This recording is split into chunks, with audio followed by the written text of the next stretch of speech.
Lesson 13, so our second lesson on monopoly. These are the things we are planning to look at today. As with perfect competition, we need to look at short run and long run equilibrium output in pricing decisions. Therefore, we need to add our cost curve to the revenue curve we looked at last lesson and consider whether monopolies make abnormal profit, normal profit, loss, what they do if they make a loss. More specifically, we're going to look at how the barriers to entry allow them to make higher profits or abnormal profit. Obviously, we need to use diagrams. We'll also be looking at revenue maximizing and how a revenue maximizing monopoly firm will behave.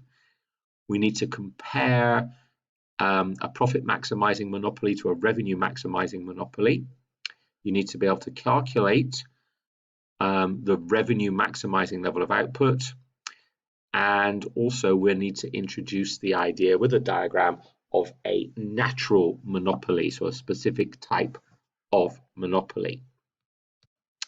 I'm not going to go through the starter at the moment, but there you'll see links to a couple of news articles. They're a little bit old now, but they give you an idea of what might be considered a monopoly and how monopolies can be lost if there are not sufficient barriers to entry. That's mainly the second diagram. Second article.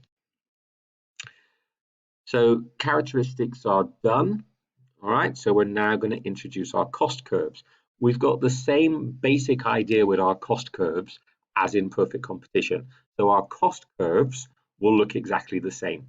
Our revenue curves are different because our revenue curves are downward sloping and the MR curve falls at twice the rate of the AR curve, but our cost curves are exactly the same as in perfect competition. So they look the same, they have the same relationships with one another. So when we look at a monopoly firm, they are going to profit maximize at the same point in terms of they look for where MC is equal to MR. So where marginal cost is equal to marginal revenue, that is the level of output that the monopoly firm will produce. At that point, you can calculate the level of profit or loss by the equation profit divided by quantity equals price divided by ATC. In other words, the profit per unit is price minus ATC. So as you know, price minus ATC, if you multiply that by quantity, you will get profit. Just as with perfect competition, because it's the same idea, if that profit is equal to 0, the firm is making normal profit. If it's above 0, it's abnormal profit. And if it's a negative number, then it's a loss. If it is a loss, then you are going to, your P minus ATC by Q gives you your profit, as I said just now. If it is a loss, the firm will continue to operate in the short run as long as they are covering their fixed costs, just like in perfect competition. Okay, so what does it look like? What we've got here are our two monopoly diagrams. Well, you could have three monopoly diagrams because you could have the point of making normal profit. So the top one is abnormal profit and the lower one is a loss. So we've got the same idea. We operate where MC equals MR. That is our profit maximizing quantity, our profit maximizing level of output. Now at that point, you need to go vertically up or down, depending on whether it's a profit or loss, where it's all happening, to the AR curve. Okay, so point A, that gives us the price. So at that level of output, that quantity, the firm is able to charge that price, PE. What is their level of profit? Well, their level of profit is the price, PE, minus the average total cost. So you can see where it cuts the average total cost curve, it's point B. So A minus B gives you your profit per unit, multiply it by the profit maximizing quantity, and you get total profit. Okay, and as it is greater than 0, it is an abnormal profit. If you look at the diagram below, again, MR equals to MC, gives us our loss minimizing level of output. This time it's a loss because the level we're producing, this is the price, where A equals AR, this is the price, PE, but that is below the cost of producing it. Okay, so C minus D now, instead of profit per unit, is loss per unit, multiplied by the quantity at loss minimization, gives us our total loss or negative economic profit. So if we're all happy with those diagrams, what you're going to need to do a little bit later in the lesson is to draw those two diagrams into your notes and explain what is happening with each one. Now, obviously, the firm will continue to operate if it's making a profit, or no abnormal profit, normal profit, and in the short run, it will continue to operate if it's making a loss, provided its losses are smaller than its fixed costs. All right, there, because that means the overall loss will be less than if it shut down. In the long run, if it is making a loss, it will shut down. However, in monopoly, in the long run, it is also possible for the monopoly to continue to make abnormal profits. And the reason for that is barriers to entry. Now, we know, if we look at this one here, we know in perfect competition, what happened in the long run is that new firms entered the market, and therefore the demand for the individual firm became less until we had the point. So the demand curve shifted inwards, well, down, as it was perfectly horizontal, until they were just making normal profit. With a monopoly, that doesn't happen because the barriers to entry prevent new firms from entering the market. So in the long run, the diagram doesn't change. So your short run and long run diagram for monopoly are basically the same. Therefore, abnormal profit can persist.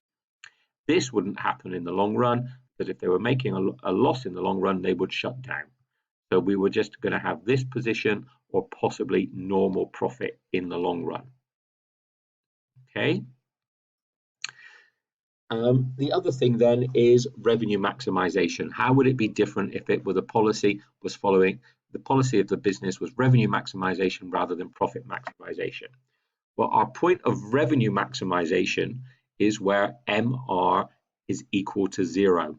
So we can see here, if the firm followed a policy of revenue maximization, it would operate at QR, or Q revenue maximization. At that point, in this particular diagram, that's the price it would charge, PR. Okay. As we haven't got an ATC curve on this particular diagram, we don't know how much of a profit or not it's making. It's a sort of a bit irrelevant at the moment because we're just focusing on the revenue maximization. And the total revenue it would earn would be equal to QR multiplied by PR, which would give the area of this box here. And that would be the point of revenue maximization. To get there, that means they are increasing their level of output. So they are producing and selling more. Okay. Again, you need to make sure you've got that diagram in your notes and you've explained the difference. You're clear on the difference between profit maximization and revenue maximization. Right, the last thing we need to look at today is a natural monopoly. Now, a natural monopoly exists when a market can only efficiently be covered by one firm. It would be a waste of resources to have more than one firm, because that one firm alone is able to supply the entire market at a lower average cost than two or more firms. All right, so to give you an idea, this is the diagram that we use to illustrate a natural monopoly. So this is our long run average total cost curve for the industry. This is the demand curve for the industry. Now, our minimum efficient scale is basically the point where you get your lowest long run average total cost. So this is the minimum level of output that you need to be able to work at productive efficiency. Now, as you can see in this industry, demand is not great enough to get there.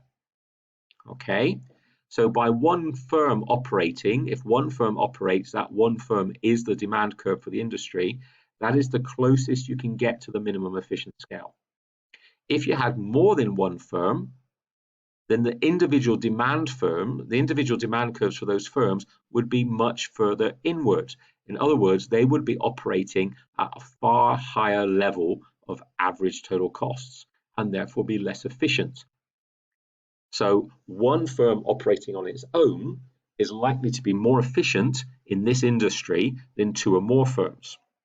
Now, examples of this are things like electricity provision, because electricity requires a lot of investment in fixed costs, laying wires and cables down to individual households. If you had more than one firm doing that, it would be incredibly inefficient because you'd have 2 or 3 or 4 firms laying wires and cables to every single house, every single business, but then not every single house or business using their company because they will choose which firm to provide.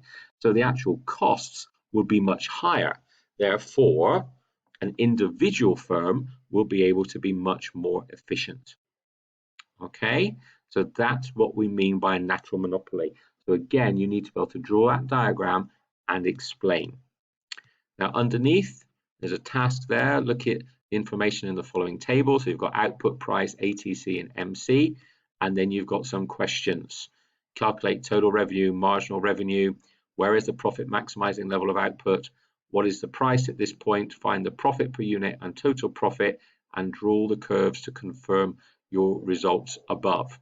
Okay, there's links to AAA notes, and there's a video there which again just goes over some of the basics for monopoly.